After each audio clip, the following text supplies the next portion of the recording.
نسمعك ونشوف انت جاي تشتغل ايه. انا ايجابولوجيست. جاي تشتغل ايه؟ جاي تشتغل ايه؟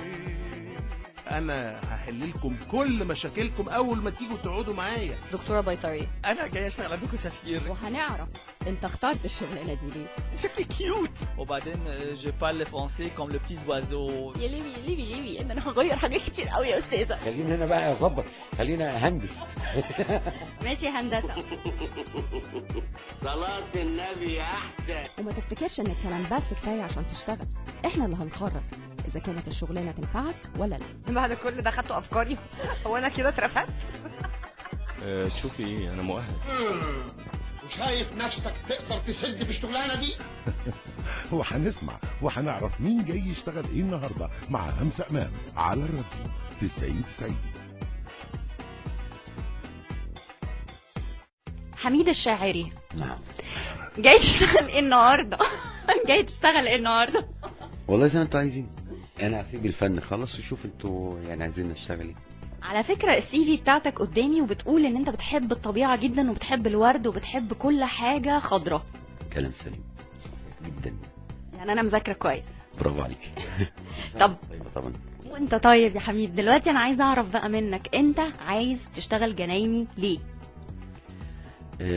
لان عندنا النيل وعندنا طين وعندنا خضرة وعندنا مساحات نقدر نزرعها،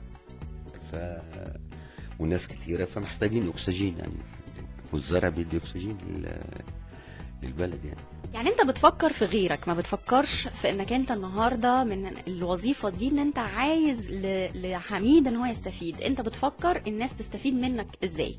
لا مش استفادة، هي الموضوع بسيط جدا يعني، في منتهى البساطة يعني. حتى النوى بتاع التمر ده لو اترمى في الصحراء هيطلع. ليه ما نعملش كده؟ اي مواطن معاه شويه نوى كده، ده حرام يترمى في الزباله، ده الكناسه. لو كل واحد مسك كده شويه، شال شويه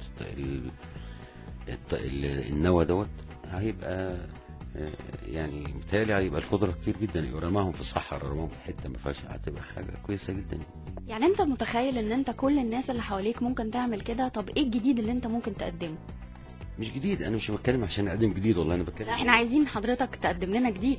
يعني ممكن ابقى مشرف على النظام بتاعي، تحط النوى هنا وهنا وهنا وهنا. يعني ممكن ابقى مشرف كده يعني، بس لكن هي الفكره ان احنا محتاجين فعلا ان نسبه التلوث عندنا وصلت في القاهره بالذات يعني. عايزين حزام اخضر حوالين القاهره، احنا محتاجين ده. انت شايف بعد ما تبقى جنايني بعد 5 سنين من النهارده مصر هتبقى خضرة على ايدك؟ لا يعني يا رب، يا ريت تبقى خضرة على ايدي، يا ريت يعني. واحد يتمنى يخدم مصر باي حاجه يعني.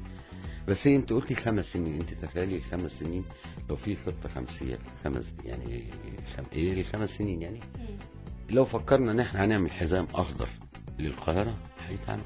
مش مهم ان نوى يعني نوى نخل، لا يعني في شجر سريع جدا بيطلع خلال سنه تلاقيه طرح يعني. ده ممكن يعني.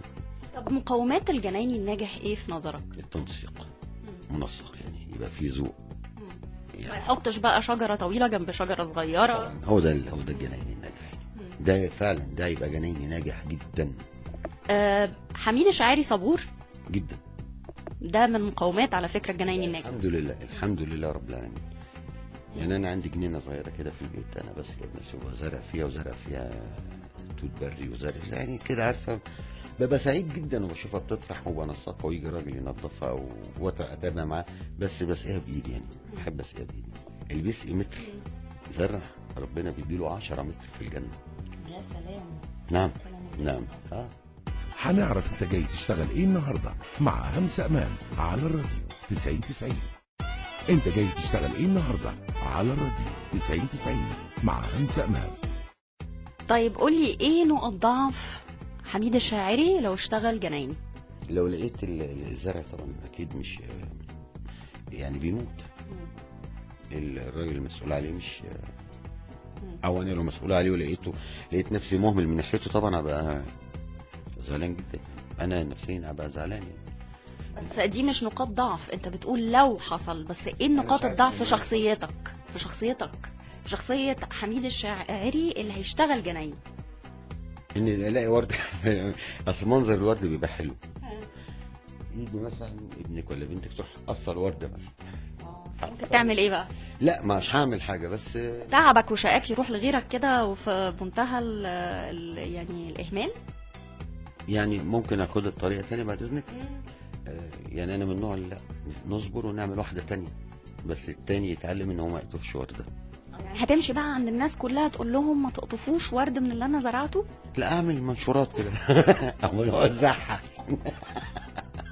محدش او تعين لك ناس تقعد تحرس لك. بص يا همسه، هو يعني انا شايف الموضوع، انا عارف ان انا خلاص انا دلوقتي اعتبرين ان انا بشجع نجم. المفروض ان احنا نعمل، يعني انا الاولويه لي ان القاهره محتاجه حزام اخضر حواليها. ده بالفعل. الحزام الاخضر ده مش هياخد 5 سنين، هياخد اقل من 5 سنين. لو كل مواطن كل منطقه حوالين القاهره زرع اي حاجه، اي بدل ما ترمي النوى او البذر ارميه في حته خلا. محتاجين ده زي في البرازيل بيعملوا كده، عارف ولا لا؟ ما بيرموش، بيزرعوه على طول. عشان كده بيقولوا رئه العالم. طيب انت شايف ان مصر النهارده محتاجه كل الناس تتضافر جهودها عشان يعملوا حاجه زي اللي انت بتقول عليها؟ ازاي تشجعهم يا حميد على حاجه زي كده؟ ده موضوع بسيط جدا، مش محتاج ولا اي نوى معاك. نوى تمر. انا بقول التمر لان اكتر حاجه متوفره صيف وشتاء. يعني سبحان الله، التمر ده من الحاجات اللي ذكرت في القران عندنا. بيتاكل بكل اشكاله، ناشف ورطب يعني في كل اشكاله بيتاكل. سبحان الله، ما بيموتش يعني. فالنوى ده بدل ما نرميه نزرعه بس نحطه في مكان صح، يعني نحطه في مكان فيه تراب، فيه تربه. لا هو النخل بيزرع في اي مكان، مش هنرمي في الشارع يعني. لا طبعا اماكن محدده اكيد طبعا. ما انا بقى المنسق، انا بقى هنا المنسق بقى. خليني هنا بقى اظبط، خلينا اهندس.